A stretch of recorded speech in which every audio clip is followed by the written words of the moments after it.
Good afternoon, and welcome to this edition of Disability Chat. Today, Allison Bartlett, HDSA's resident disability expert, will talk about the legal and disability considerations that gene positive and individuals need to know to prepare for early and mid-stage HD. You can ask a question at any time during the presentation. Just click on the chat function in the toolbar, type your question, and hit send. Your questions will be answered at the end of the session.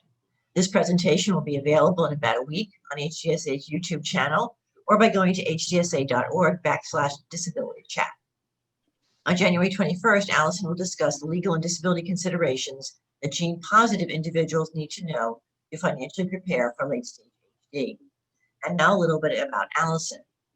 Allison Bartlett is HDSA's Manager of Disability Programs and is a disability attorney who specializes in representing clients with rare chronic conditions like HD and navigate through the complex disability system. Allison holds a JD from the University of Cincinnati College of Law and a BA in International Affairs from James Madison University. And now I'll turn the chat over to Allison. Thanks, Deb, and good afternoon, everyone, or good morning, depending on where you are, and thank you so much for joining me today. I do have a lot of information to go over, so I'm going to try to move quickly, but again, this presentation will be available next week, so even if I move quickly today, you will be able to get this information. So what I'm going to be talking about today are the medical, disability, and legal considerations for HD people who are symptomatic and are in early to mid-stage HD. So we're going to go over medical care, disability, so included in disability, when to stop working, temporary state disability, short-term, long-term, employer-funded disability, and Social Security. I will also talk about health insurance and long-term care and touch again briefly on legal preparation. My last webinar touched a lot on legal preparation, so there might be some overlap today, but the things I talk about and the things I repeat because they're really important for you to know. So first, medical care. Why does it matter? And why does it matter so much at early to mid-stage HD?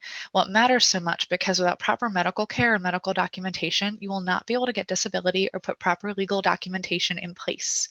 You have to establish that you experience symptoms and limitations as a result of your HD, and you can only do that by going to the doctor regularly. You will also need a doctor to sign off on disability documentation, and you may even need a doctor to sign off on certain legal documentation. And medical care will help you determine when to stop working and when to start the disability process, which is also really important. And you cannot wait to start the disability process or you will lose out on financial benefits. So first, medically determinable impairment. This is Social Security specific, but I'm going over this slide because I think it's relevant to other types of disability insurance as well. In order to be found disabled due to an accident or a condition, you have to have proof that those things have happened. Well, to show that you have a medically determinable impairment, you have to show that you have an impairment that results from anatomical, physiological, or psychological abnormalities that can be shown by medically acceptable clinical and laboratory diagnostic techniques. Again, you have to go to the doctor or you're not going to be able to utilize any kind of disability insurance. Social Security specifically does not provide benefits based on symptoms alone, and short-term disability might, but I highly doubt a long-term disability provider will provide benefits for symptoms alone. You're going to have a diagnosis. And there has to be documented clinical evidence of symptoms from doctor's appointments, medical testing, or medical imaging.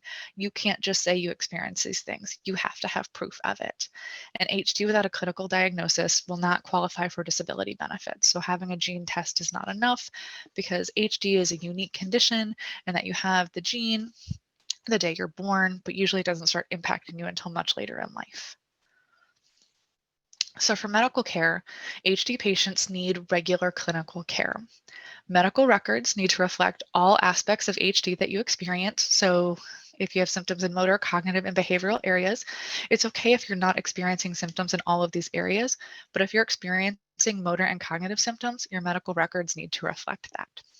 Or if you're experiencing cognitive and behavioral symptoms, your medical records need to reflect that, or even if it's just behavioral symptoms at this time. An HD patient should not submit a disability application unless they have at least one clinical visit with a neurologist or well-documented symptoms. Genetic counseling visit may not be enough. And appointments with primary care physicians may not be enough. It depends on how well they document information, and the only way you would know that is if you actually have access to your medical records and you've looked through them. And as a reminder for the millionth time, clinical trials do not count as medical care for disability purposes. Clinical trial records are not released, so a clinical trial cannot be the only form of medical care you receive. You will get denied if you only have clinical trial records, because from a disability perspective, it means you have no records. And you will have to continue to schedule regular clinical visits with your neurologist. So I know like Vanderbilt is a clinic that does a lot of clinical trials. You would still have, like, let's say you go to a clinical trial every 3 months, you're still going to have to make an appointment with Dr. Clausen or Dr. McDonald at least once a year to make sure you still have that record. And another important thing to consider with medical care and for the disability process is there's no such thing as an automatic approval for any diagnosis, including Huntington's disease. You have to prove your case. The statement, "I have Huntington's disease," is not enough for Social Security or private disability. All disability applications require medical evidence. And if an individual does not have medical evidence, their claim will be denied. And you have to show that it's your HD symptoms and limitations that prevent you from working, and any other conditions you may have. A lot of times HD isn't necessarily working alone, and if you have other medical conditions, it's really important to include those as well.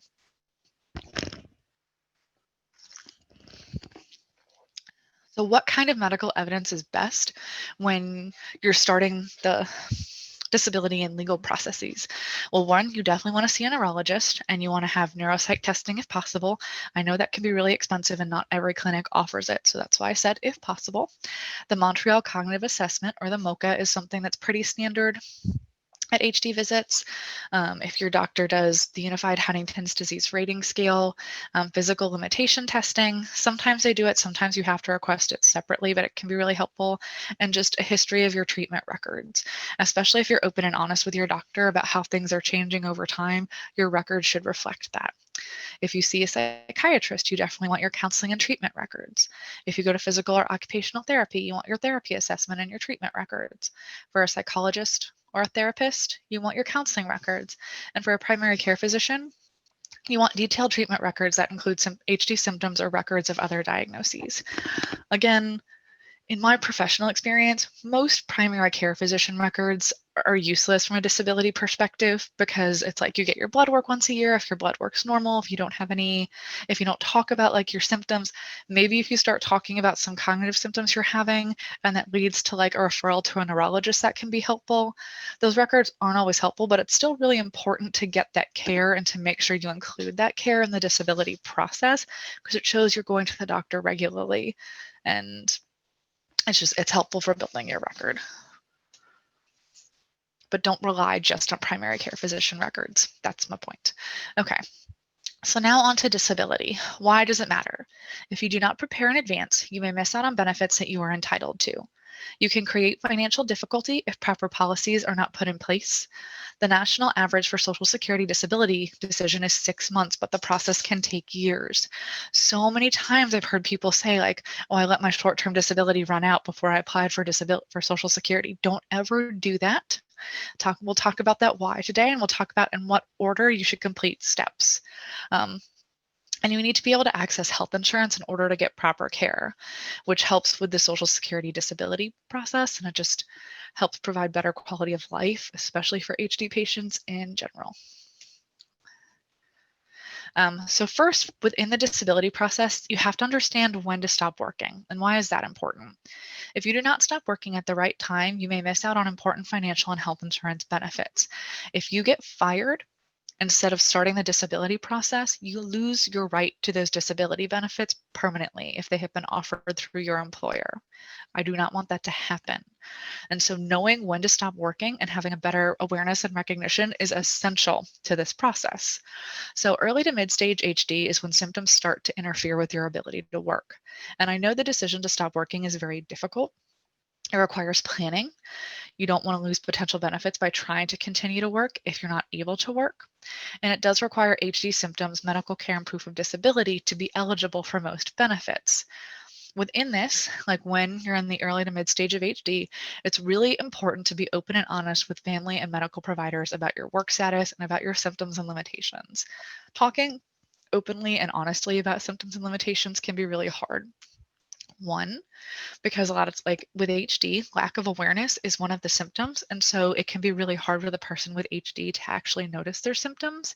But two, because HD is generally more of a gradual diagnosis and symptom progression can be gradual, you may not notice when things have changed a lot. You may not remember what your baseline was to where you are now, which is why it can be really helpful to be open and honest with friends and family, especially if they don't see you every day. So it's a lot clearer to them what has changed when they do see you again. And just as a general note, applying for disability benefits is a necessity for most HD families. So that's why it's really important to have this conversation in advance. Like when you're at the prodromal stage of HD, if you have a diagnosis, you need to talk about what does this look like eventually when I need to stop working? And then you need to keep having that conversation. So when you get to the point where you have to stop working, you're more prepared to do so. So what are some warning signs? How do you know if you should keep working? How do you know when it's time to apply for disability? And just how do you know when it's the right time? Unfortunately, it's hard. There is no easy answer for when is the right time because it's different for everybody. It also depends on how awesome your boss is. Because there are some bosses that go out of their way to let people with HD work way longer than maybe they really could have or should have, but they still have that opportunity, so they're still working. And that's 100% okay.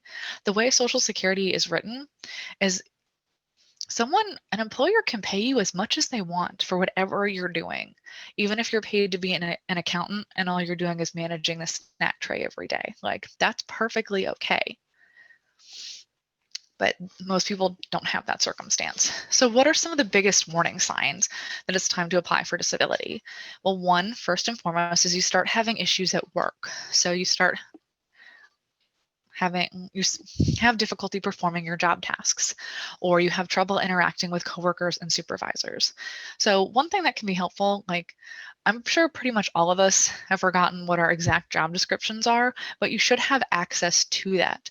It would be a really good thing to have, especially if you have HD and you notice you've become symptomatic. So you have your list of job tasks and you can look at it, maybe every 3 months, every 6 months and be like, okay, I still can do all these things. Okay. Or maybe now I'm starting to have issues with 2 or 3 of my job tasks. Maybe I should talk to my doctors about this. Maybe it's gotten to the point I should talk to my employer to see if I can get accommodations. But being aware of what your exact job tasks are and how you are performing them could be really helpful. Another thing to look for if you have difficulty attending work or getting to work on time, or if you have to leave early, if you have difficulty concentrating at work or staying on task, being off task more than 10% of the time during a workday for Social Security purposes means you're disabled. Or if you need unscheduled breaks, multiple unscheduled breaks is also something that's really not supposed to be tolerated by employers in a general setting. So first and foremost, if you are working and you start to have issues at work, those are clear warning signs for disability that you need to apply or start the process. Some other warning signs, if you have trouble holding a job consistently, like you might be able to get a job, but you keep getting fired because you're not able to learn the job or you're not learning it fast enough. So let's say if you've had more than 3 different jobs in a 12-month period, it might be time to start the disability process or at least look into it to see what your options are.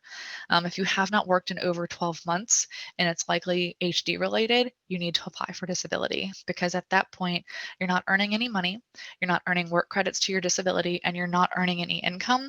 And so the longer you go without earning income, that actually impacts how much you'll receive in disability benefits because Social Security takes an average. And so years with zeros really hurt your average. And then if you're making less than $5,500 a year, meaning you're not earning all of your work credits, which means you're reducing your eligibility for Social Security disability. So those are all really important warning signs. And another thing that's always important to mention is there's a difference between being unable to complete job tasks and being wrongly fired because of an HD diagnosis. If you haven't disclosed your diagnosis to your employer and you're no longer able to complete the essential tasks of your job and you get fired, you've been rightfully fired and you have no recourse against it. You lose any benefits that you may have had through that employer, and there's nothing you can do. It's different if maybe you're in the pre-symptomatic prodromal stage of HD, you have a positive gene test, but you have no symptoms and you get fired because your boss finds out about your HD, then that becomes an employment law issue. But it's really important to remember that if you are no longer able to perform your job task because of your diagnosis and no one at your work knows that fact, they have every right to fire you. So you have not every employer, I know that not every employer is someone you can talk to about your status, about your gene status, or feel comfortable asking for accommodations. And so then it gets to the point where well, then you don't tell them, you just tell them hey, I need to go out on disability. You talk to HR, you go around the supervisor you don't like in that sense. But we're talking about all of this today so you can be prepared and make sure you get all the benefits you need. So the first thing I'm going to talk about is temporary state disability. This is not available to very many people. It's only available to people in California, Hawaii, New Jersey, New York, and Rhode Island. I have included links to all of the programs, and those links include all of the detailed information for what you need to submit and how you need to submit it. It's important to note temporary state disability is a really good program to have while you're applying for and waiting for your disability, your Social Security disability to come through. And I say that because you cannot receive temporary state disability and SSDI at the same time. Failure to disclose that you've been approved for Social Security disability insurance could result in the loss of your SSDI, and you'll have to repay the state benefits you got at the same time. And I don't want anyone to be in that situation. But temporary state disability is a really good thing to start on. Let's say you lose your job. Maybe you didn't have access to short-term or long-term disability through your job, so you lose your job, you stop working, apply for temporary state disability, and that's usually an easier process to go through. And then while you're trying to build your case for Social Security disability and waiting for them to make a decision, you're at least getting temporary state disability benefits and you're not going without income. There are some other states that offer additional program, assistance program to low-income individuals, and that's Maryland. And there are some other paid leave programs. And again, you can find out more about Maryland's program at that link. Okay. So this chart shows the connection of short-term, long-term, and Social Security disability. You can be receiving both short-term and long-term disability at the same time that you apply and receive Social Security disability. And you can be getting Social Security disability at the same time you're getting short-term or long-term disability. These programs don't impact each other because Social Security disability is a work earnings-based program for SSDI. SSI is a separate program. For most of these things, I'm really just focusing on SSDI today. But all of those things can work together. And short-term disability is at the top of this pyramid because you always need to apply for that first, and then you can apply for the other programs. So short-term disability is insurance that replaces income for a short period of time. The benefit period usually lasts 3 to 6 months. There is no government-funded short-term disability. Usually you only get this through an employer. And you typically have to apply for short-term disability before applying for long-term disability. And how you do this is you need to go through your HR department at work, so your human resources department, to start the process. Ask your HR department for a copy of the short-term disability benefits form. Complete the form. Ask your HR department questions if you have any difficulties completing the form. I can't tell you exactly what's in the form because it's literally different for every company. So I don't know. I don't know. So there'll be a portion of the form you need to complete. There will be a portion of the form your employer needs to complete. There will be a portion of the form that your healthcare provider needs to complete. Once that's done, you submit the form, and usually you get a claim decision in approximately 7 to 30 days. And then you get your benefits for 3 to 6 months. While that's happening, while your short-term disability, while you're getting your short-term disability benefits, if your company also offers long-term disability, that's when you start applying for your long-term disability. So long-term disability is insurance that replaces income long-term. So it either is 2 years, 5 years, 10 years, or the duration of your life. It only starts after a waiting period, which is why you need to apply for short-term disability first if you have that option. And most long-term disability providers require that the claim holder apply for Social Security disability as well. And if a person is approved for Social Security disability, they will likely have to pay back a portion of their benefits to their long-term care or long-term disability provider. So long-term disability is supposed to be a supplement to Social Security disability in most cases. So let's say you go out on long-term disability, you're getting $3,000 a month. Once you get approved for Social Security disability, you're still only going to get $3,000 a month, but Social Security will cover a significant portion of that. So it's in addition, like it's supplemental to, not in addition to, which confuses a lot of people. And to start the long-term disability process, again, you're going to have to go through your human resources department or the long-term disability provider / company that you're using to start the process. It's really important to read a copy of your long-term disability policy to find out important policy information, like the timelines you're required to meet, what information must be submitted to prove your claim, and what disabled means in the context of the insurance policy. Again, I can't give specifics because every policy is different. Most often what disabled means in the context of long-term disability in a work environment is that your condition or injury prevents you from working. So it's all in a work-related context, which is also very similar to Social Security. You do need to submit your claim promptly. Most claims only give you 60 days after your HD impacts your ability to work. So let's say your HDs become symptomatic enough that you have to stop working. You have 60 days from the point you stop working to submit a claim. And so for most HR departments, if you're going to need long-term disability, you do the short-term and long-term disability application process pretty much at the same time. And you'll need to gather all necessary medical records. You have to have proof of your HD, and you want to keep track of communications, phone calls, emails, etc., with the long-term disability provider. It's a little bit more strenuous process to get long-term disability than it is short-term disability. It can take up to 45 days to get a decision. Sometimes someone will interview you, like it's not just paperwork. So it's a little bit more complex process, but that is dependent on your long-term insurance provider. So you have to ask your long-term insurance provider how to start the process and what to expect when you need to apply for long-term disability. Again, if it's offered and you have it, apply for short-term disability first, and then apply for long-term disability, and then apply for Social Security. Before I talk about Social Security, I'm going to talk about employer-funded retirement and disability.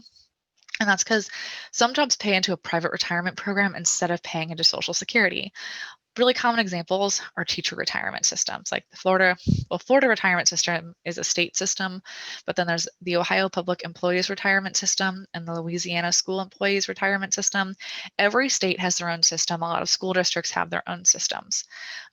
Each system has a different disability application and provider. So let's say you become a teacher in the state of Ohio, but you know you're not going to live there forever.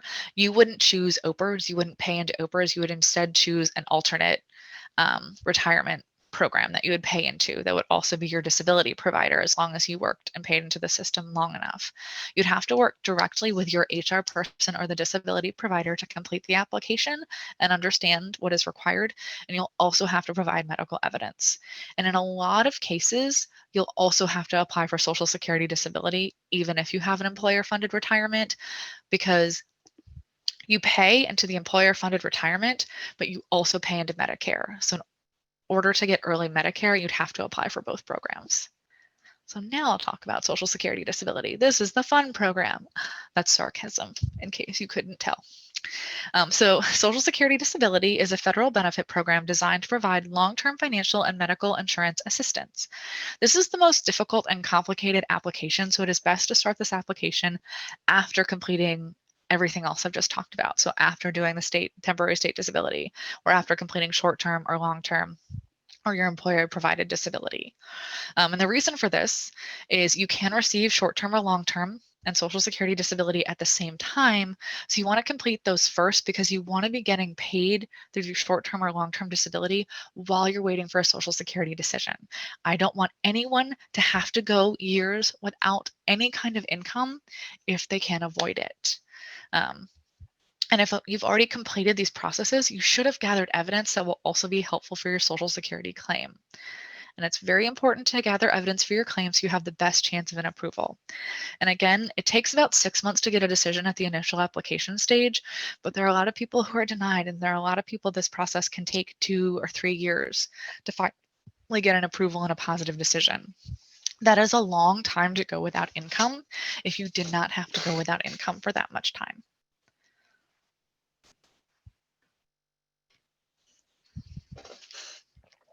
So one of the big things, so with Social Security Disability, there's two programs, Social Security Disability Insurance and Supplemental Security Income. I'm not going to really go into the differences today because I've talked about it so many times and I only have so much time.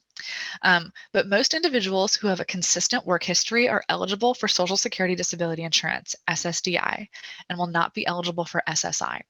And that's because less than 10% of applicants are eligible for both. The max SSI benefit for 2021 is only $784 per month. For this year, it's $771 per month. And for most, it is not worth the time or effort to apply for SSI.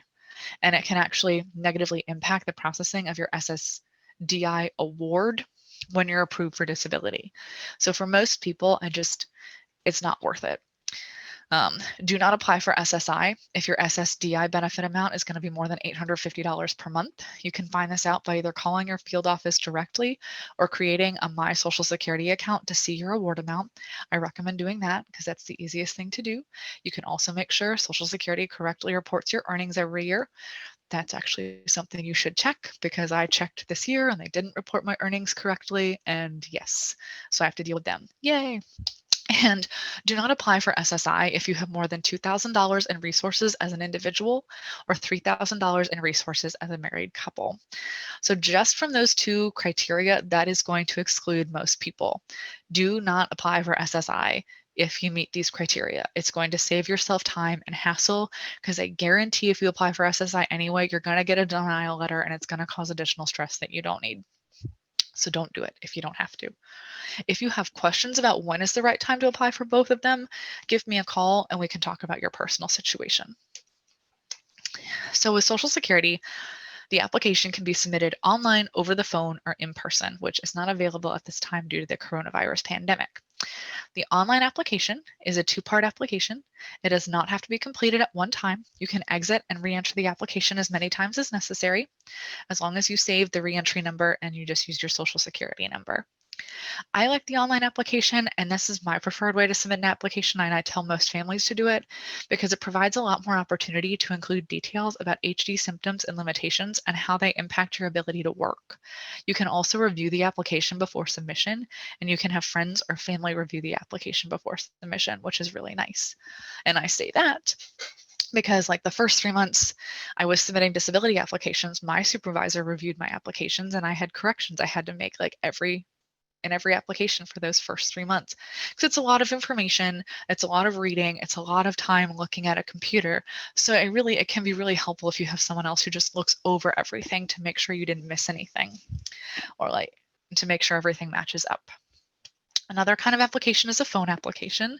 So if you have concerns about or if you're stressed out about having to do the online application, or let's say you're mid-stage, you're symptomatic enough that you know you'll struggle with an online application and you don't really have anyone who can help you through the online application, and you would just feel more comfortable talking to someone at Social Security, then 100% do a phone application.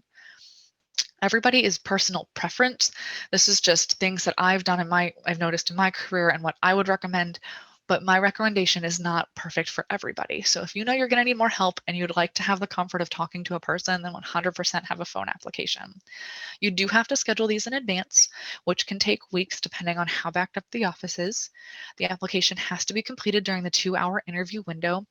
It doesn't have to be completed, but if you don't complete it, it can delay your application process because then you have to find time again where the person's available to finish questions, or you have to be available for a while to make sure if they call, you can answer. This is more of a straight question and answer. There's less opportunity to talk about your HD, and you do not get to review the application, so you can't really see what they include. So you don't know if you gave them incorrect information or they mistyped something. There's not as much of a review process.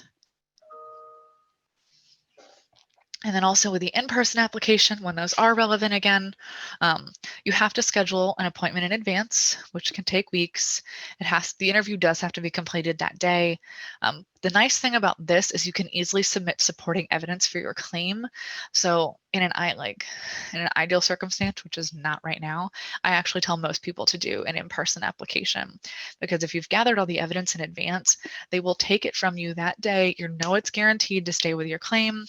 With an online application and phone application, you can mail in evidence or fax in evidence. It doesn't always get where it needs to go. So you definitely have to follow up and make sure things get to the right place. And again, with the in-person application, you do not get to review application. That's not as big a deal if you're submitting additional evidence and you're there and you're more involved in the process. And then information required for the Social Security application. You need your Social Security card or number. For the online, for most of these things, you just need your number. You need proof of age, so you need your birth date. You better know if the birth date you have matches the birth date on your birth certificate, because I've experienced the stress of that not happening. And so you have to finagle that system. It's really stressful when you try to do an online application and you're like, this is my birthday. What do you mean I can't start an online application? So yeah, hopefully everybody's birthday matches what's on their birth certificate. Otherwise, you might have some issues. You don't really have to provide proof of citizenship, but you definitely have to provide proof of alien status records, so a naturalization certificate. I've never seen them ask for a US passport or a birth certificate for other reasons. You need to provide proof of income, so that includes earned income like work earnings, so payroll stubs or tax returns. They definitely like to see tax returns. You only have to provide payroll stubs if you're still working, or if you worked right up until the time you started disability. So let's say you stopped working on November 18th and you applied for disability today, then you might need to submit pay stubs today to show that November 18th was the last date you actually worked. If you apply for SSI, you'll need to show unearned income, which is bank statements, receipts, court orders, gifts, things like that. Medical sources, you have to include, you don't have to, but you really should, like I would say you have to include medical records. If you have them, you should submit them. And in most cases these days, it's really easy to gather your medical records because everybody should have access, or almost everyone should have access to a medical record portal. And it's really easy to collect records through the portal, and it's free. You have to include the names, addresses, telephone, and fax numbers of all of your doctors, and you want to make sure you have accurate and up-to-date information. Otherwise, Social Security could request records from the wrong place. Your records never get in, and they have to make a decision on your case without ever getting your medical records. You need a medical appointment history for all of your doctors. The last 2 to 5 years is enough, or when you started getting medical care. If you just started seeing a neurologist in January and you apply for disability today, then for your neurologist, you would only go back until January. And then you need the names of all medications you take and why you take them, and if you have side effects. And then you're going to need your work history information, job titles and job descriptions. If you have a resume, submit it. Use it. Don't try to just pull stuff out of your memory. That's always difficult. We all struggle with that. So like if you have things that can like work as a cheat sheet, like your resume, or if you have something like, let's say you created something on Indeed 3 years ago, try to access that. Like if your resume exists somewhere, even ask if your employer has a copy of your resume on file and be like, can I have this back? Because that really helps when it comes to the work history process. You want dates worked. You have to include months and years. This is a Social Security requirement. Best guesses are okay. You need hours and days worked per week and rate of pay. So let's say you've gone through all of this and your application is approved. Yay, what we always wanted. Not really, because I know most people don't ever actually want to have to get on disability, but I know being approved can be a great weight lifted. And so being approved is definitely a good thing. But there are things you have to know even about the approval process. One, this doesn't happen very often, but Social Security can approve you for disability and change the start date of your disability. This is an issue for most individuals because it means reduced back pay because the date is moved closer to the date that they are actually approved. Let's say they allege their disability starts in March 2018. Their application is approved in July 2020, but the onset date is changed to March 2020, which means they have lost 2 years of back pay. So if this happens, it can be very upsetting But don't just go appealing the decision. You can appeal a changed onset date, but you should only do this if you have clear evidence that the date should not have been changed. It would be good to speak to a lawyer about your case before appealing. So I have had cases where Social Security changed an onset date and I did not agree with them. But I also have had cases where Social Security changed an onset date and I was like, they're not wrong. Like, they were seeing a primary care physician for 5 years. The primary care physician said nothing in their medical records, and there weren't substantial medical records with actual proof of the HD until this point. And so it's really important to have a conversation and to make sure you actually have clear medical documentation of your HD to the original date you say that you're disabled. Because if you appeal a changed onset date, you're actually appealing the entire decision. So technically you could appeal the decision and your claim will get denied. That's not really a concern for HD cases because of the progressive nature of the disease, but it could happen. So that's why it's better to look at the facts, take a step back, and look at everything and talk to an attorney before appealing a changed onset date decision. And an onset date is usually only changed when there is not enough information supporting medical evidence to support the original date, or new evidence is introduced that clearly shows the existence of a disability. So let's say you submit a disability application in January of 2020, and you had one neurology appointment and had okay evidence. And then let's say it took longer than 6 months to process the decision because Social Security got delayed because of COVID, and you had neuropsych testing done in June, and you finally got a favorable decision in September 2020. Well, that was a favorable decision, but they changed your onset date to June based on the neuropsych testing. That's one of those cases where maybe while it's upsetting you lost 6 months, you're probably not going to be able to prove that your onset date should be farther back. And so that's why it's really important to know what's in your medical file, to be open and honest with your doctors, because that can have a huge impact on your onset date. Again, this is not something that happens very often, but it happens enough that I want people to be aware of it. I know it can be upsetting and frustrating, but depending on your circumstance, Social Security doesn't just do this to be obnoxious. They do this because in most cases, they don't have enough medical evidence to find you disabled the date you thought you were disabled, and they have to change it. So it's always good to talk to somebody about it before making any decisions. Another thing with an approval, you may have to pay taxes on your Social Security disability. If you earn more than $25,000 per year as an individual, you'll have to pay taxes on anything over the $25,000 amount. If you earn more than $32,000 a year as a married couple, you'll have to pay taxes on anything over the $32,000 amount. And earnings include pension, spousal income, and private long-term disability. So it includes a lot of things. So a lot of people do end up having to pay taxes on Social Security disability, and you can talk to the IRS and set up tax deductions so you don't have to pay a lump sum at the end of the year. Children or spouses can get additional benefits. These benefits would be in addition to your disability. They don't take away from. You will need to call Social Security to complete an application. I put application in air quotes because there is no paperwork. It is completed in person or over the phone, and it's a really quick phone call. It's nothing stressful. Calling in an application makes it seem like there's more to it than there really is. It's mostly just what are your kids' names? What are their kids' Social Security number? Can you prove they're your parent? Do we need to set up a representative payee? Talking about a representative payee, especially with HD, the person approved for disability, the adult, may need a representative payee. And this happens when Social Security doesn't think the person has the cognitive abilities to successfully and appropriately manage their benefits. So Social Security will appoint a representative to manage payments on behalf of the beneficiary. And Social Security doesn't just pick somebody. Usually they wait for someone to volunteer. If there's a spouse, they'll ask the spouse. If there's a sibling, they'll ask the sibling. They try to keep it within the immediate family, and then maybe they'll go to friends first because those people are most trustworthy.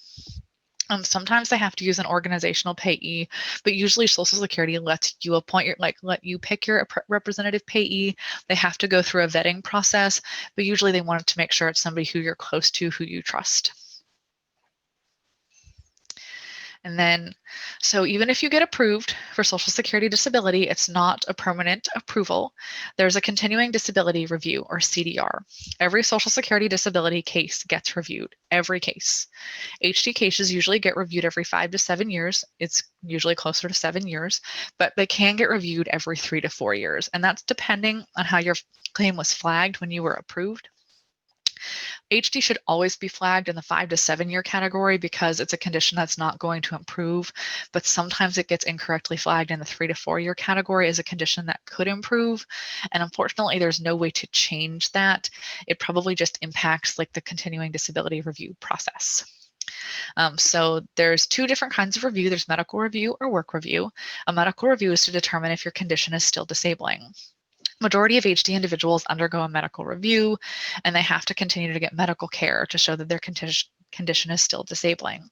And a work review is only for disabled individuals who continue to work to make sure they are following Social Security earnings requirements. If you make too much money, your disability will be stopped. And your case will not undergo a medical review if you are enrolled in a Social Security work program. So there's 2 different forms. You could get a CDR short form, which is the SSA 455BK. That's only 2 pages, front and back. Or you could get the CDR long form, which is the SSA 454BK. So this is the long form. It's like completing the disability application all over again. If this is the case, Social Security is trying to determine a lot more detailed information. So you need to include all your medical information. You need to submit your medical records. You need to be very clear that you are still disabled. In most cases, you only get this form after you've gotten the short form. The short form is very straightforward. It's literally 2 pages. The biggest thing here is question 3. Since whenever to present, have you had this conversation with your doctor? My doctor and I have not discussed whether I can work. My doctor told me I cannot work. My doctor told me I can work. If you get this form, call your doctor and just ask the question. The answer should pretty much, with HD and patients, should always be, my doctor told me I cannot work. If you check anything other than that box, you might have to deal with this lovely long form instead. So it's not worth it. And it's always really important to be cooperative and return these forms as quickly as possible. Because if you can avoid having to complete the long form, you don't want to have to complete the long form. Doesn't mean your claim will be, like, your disability will be taken away. It just is a lot less stress and work and hassle for you. And in all of my years of doing this, like, I had clients with other diagnoses like pulmonary hypertension and narcolepsy contact me about a continuing disability review. I never had an HD family contact me because I think in most cases they get the short form. They are able to check the box. My doctor says I cannot work. They get their disability renewed and they go about their way. But that doesn't mean you won't get the long form. You could still get the long form. The odds are just it's going to be a lot easier to find that you're still disabled than with other conditions. Health insurance. I want to talk about health insurance because many people lose their health insurance coverage when they stop working. For individuals applying for SSDI, there's a 24-month waiting period before enrollment in Medicare. So what happens between when you stop work and when you get Medicare? A lot of people lose insurance, and there are other options. So you don't have to go uninsured for 2 years. The first is COBRA. It's an employer insurance at full cost, so it's often very, very expensive. So it's not always the best option for people. It lasts for 18 months. I would only say utilize COBRA if, like, your spouse is still working and you're getting long-term disability through your employer. But even then, it can be cost prohibitive. COBRA lasts for 18 months, and you can get an 11-month extension if you're approved for SSDI, which would cover the entire 24-month waiting period for Medicare. You could get private insurance through healthcare.gov. You could get insurance through your spouse, or you could get Medicaid. And if you're approved for SSI, Medicaid will start immediately if you're not already receiving Medicaid. So what happens if you cannot afford health insurance until Medicare starts? 39 states have expanded Medicaid, so that should be the first option for most people. Most people should be able to get Medicaid now. That's depending on how many resources you have. Like, let's say you have $50,000 or $100,000 in a retirement account, that'll definitely interfere with your ability to get Medicaid. You won't be able to get Medicaid on that circumstances, like if you have a lot of resources saved up or if your spouse is working. So then you may not be eligible for Medicaid. But because Medicaid has been expanded in so many states, definitely look into your options if you lose your health insurance. Speak with your medical care team about getting financial assistance and see if they can provide help in any way. There are low income assistance programs. Most major hospitals and health systems offer low income and uninsured financial assistance. So many hospitals and health systems offer this program. Ask. You always ask if you're eligible for this program because most of them can offer some kind of assistance, and it's always better to ask than to just not go to the doctor because you don't know how you can pay for it. There's also community health centers. Those aren't going to be able to provide like neurological care or specialized HD care, but it's better to at least be able to access some medical care if you need it than to not get anything.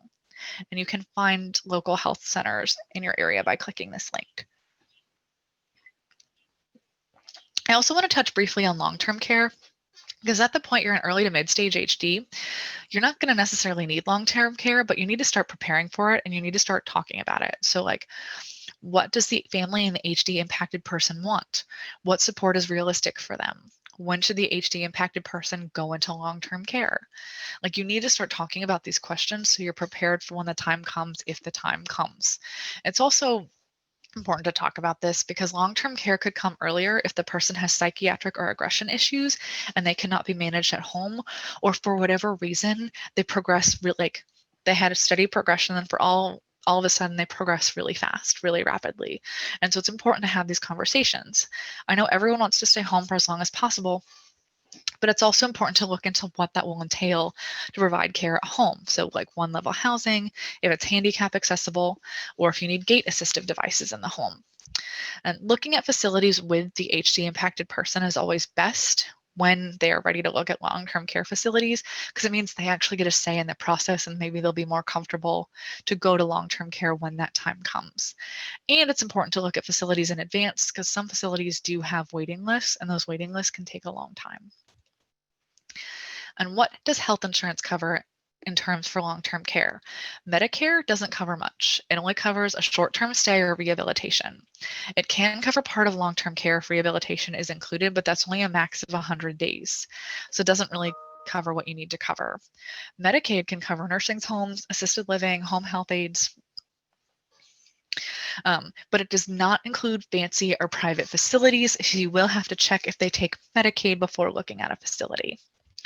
And you do not want to be in a situation where long-term care placement is needed ASAP because insurance issues could cause delays. So just things to start thinking about. Okay, legal preparation. This is some repetitive stuff from last time, but again, I'm repeating it because it's important. Why does legal preparation matter? Well, without proper legal documents, the HD affected individual could fall through the gaps in the legal and healthcare systems.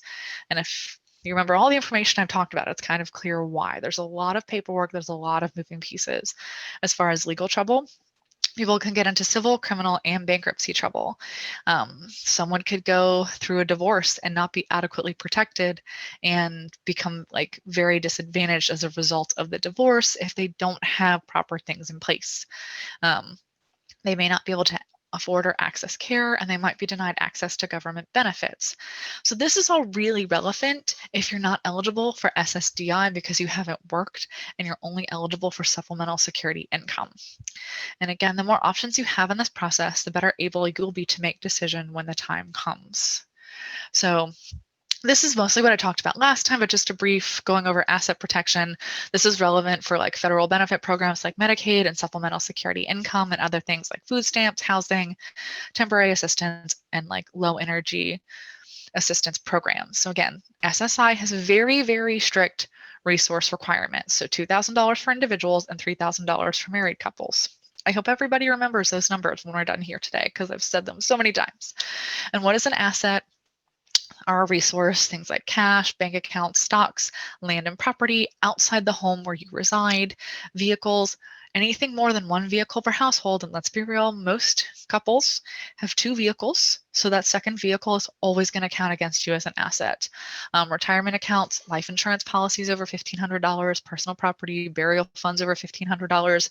So a lot of things count against you because they count towards being an asset or a resource. So it can make it very hard to get SSI if you haven't planned in advance. And just what are different types of asset protection options, trusts, caregiver agreements, able account, and estate planning. I talked about most of this last time. I'm going over caregiver agreements again because caregiver agreements are going to be an important conversation to have before the person impacted by HD becomes too cognitively impaired. So early to mid-stage symptomatic HD is the right time to talk about a caregiver agreement and to talk about if the person is going to stay at home and if one of their family members or loved ones is going to take care of them and what the expectations are. And a caregiver agreement is nice if you're going to compensate the person for the care that they provide. Again, because this helps avoid the Medicaid penalty period that can result from transferring assets to families. There's a 5-year look back for Medicaid unless you qualify through SSI. And the agreement is typically between a family member who agrees to provide caregiver services for a disabled or aging relative. And again, it's effective to avoid some of the Medicaid rules.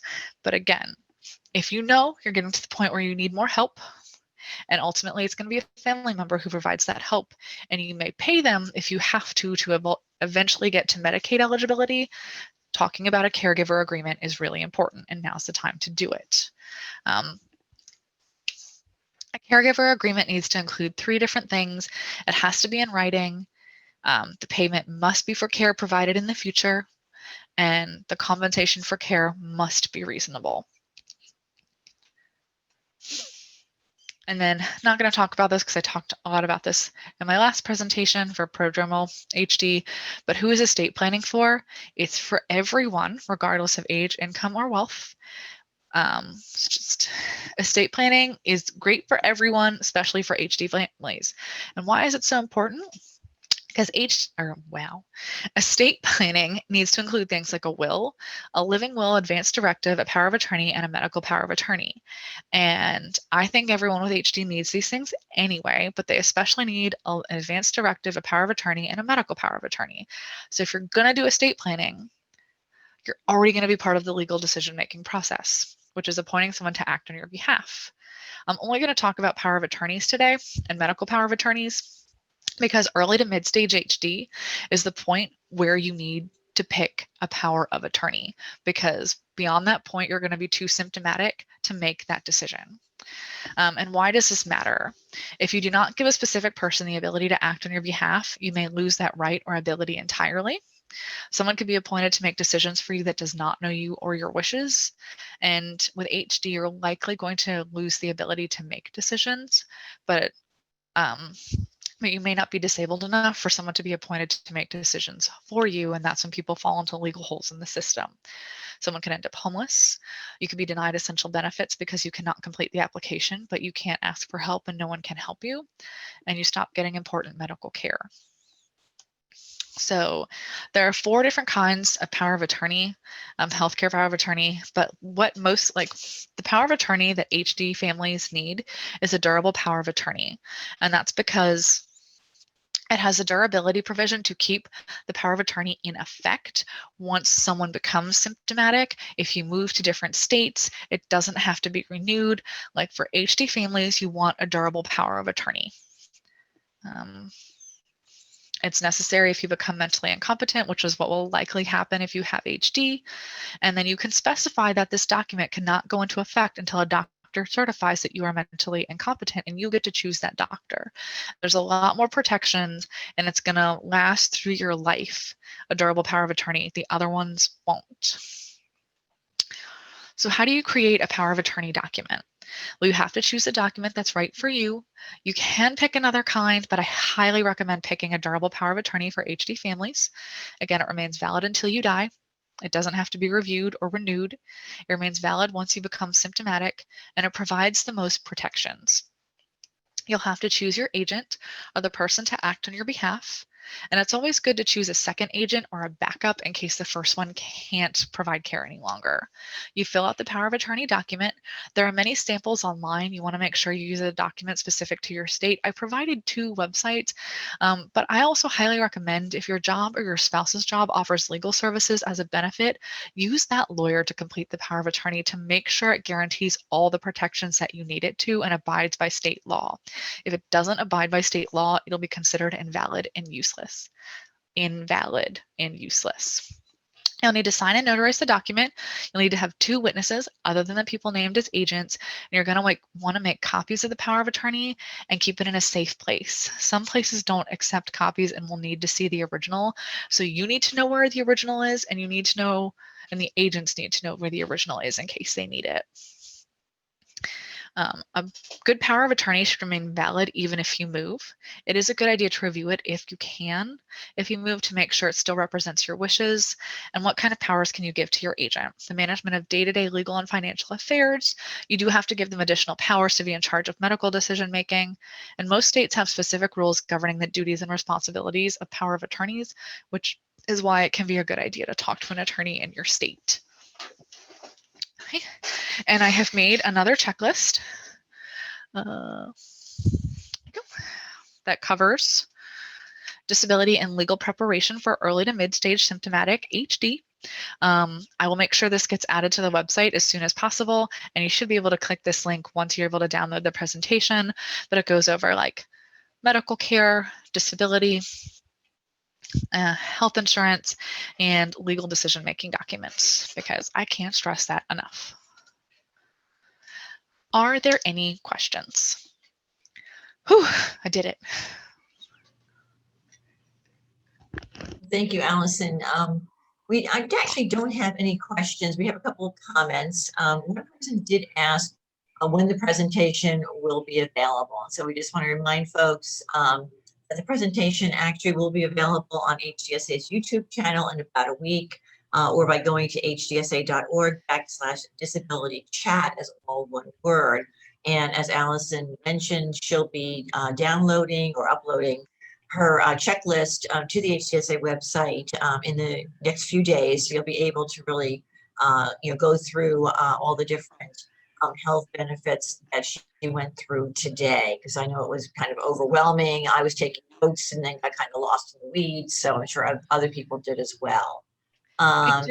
There are a few comments that I do want to address. I know there's a social worker who made a really good point. Like I said, most people won't need to apply for SSI and SSDI, but there definitely are other circumstances. There are cases where someone stops working and applies for Social Security benefits promptly enough that they won't have any income during the 5-month waiting period. If you're someone who will be without any income or resources in that 5-month waiting period, SSI starts paying out as soon as you're approved for disability. So if you're someone who is in that circumstance, then you would definitely want to apply for both. Like, generally speaking, though, like those people won't meet one of the criteria that I talked about. Either they have too much in, like, if you have too much in resources, that SSI is not going to help you. It won't matter if you're going to get over the $850 a month threshold. You can still get SSI until your SSDI kicks in. But if you have over that threshold amount, applying for SSI, you're going to get denied if you have too many resources. But if you don't have any resources, you had to stop working and your job didn't offer any kind of short-term or long-term disability, and you would go without any financial resources until the SSDI starts because of that 5-month waiting period, then you definitely do want to apply for SSI. But again, that's also a smaller number of people. And that's why if you have questions about your eligibility, I am here to talk to, and some of the social workers too. Like, that's not across the board for everyone. But if your spouse is working and you've stopped working because of your HD, in cases like that, if your spouse is making enough money, you're not going to be eligible for the SSI. But if you'd have to go without any finances for that 5-month period, definitely apply for both SSI and SSDI. And then I got another question. If you've been on unemployment, does that impact the decision to apply for disability? Technically, yes, it does. Before the pandemic happened, I was telling people really you need to wait until your unemployment has ended to apply for disability, because unemployment and Social Security disability mean two different things. Unemployment means you are able to work, you just can't find a job at this time. Disability means you can no longer work. And so it sends mixed messages, and like it's not going to impact your initial application or a reconsideration application, but it could impact you at the hearing stage, and a judge might question you about it. During COVID-19, I have given people different advice, because a lot of people, they have no other source of income and they cannot get by if they don't have the unemployment. And so I'm like, these are extenuating circumstances. And so for now, if unemployment is the only option you have and you lost your job that was a combination of like pandemic related and HD, just and you know now that you're going to have to apply for disability, don't wait until your unemployment runs out. Just go ahead and start the process, because it can take a long time. And this is definitely a weird time with extenuating circumstances.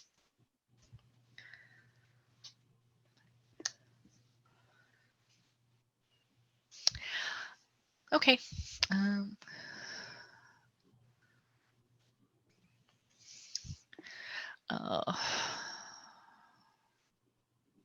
did just get in another question. Who should I tell at work?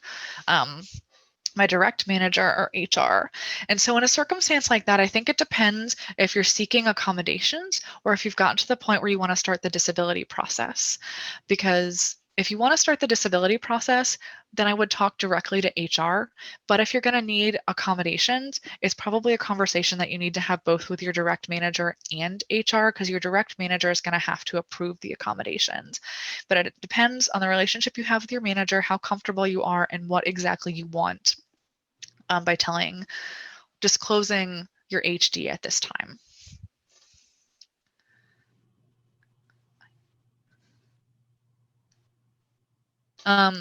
And just as a general reminder, Social Security disability and Social Security retirement are the same program. You do not get both. You get Social Security disability until you reach full retirement age, and then it will be called retirement. So let's say you get $1,800 a month in disability and you're 66 in 6 months today. You'll still get your $1,800 a month, but it will be called retirement now instead of disability. I think that covers all the questions so far.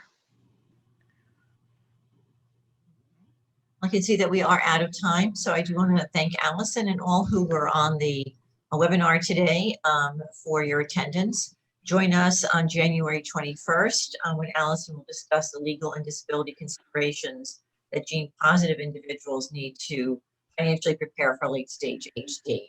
With best wishes to you and your family for a happy and healthy and safe Thanksgiving. Bye. Thank you, everyone.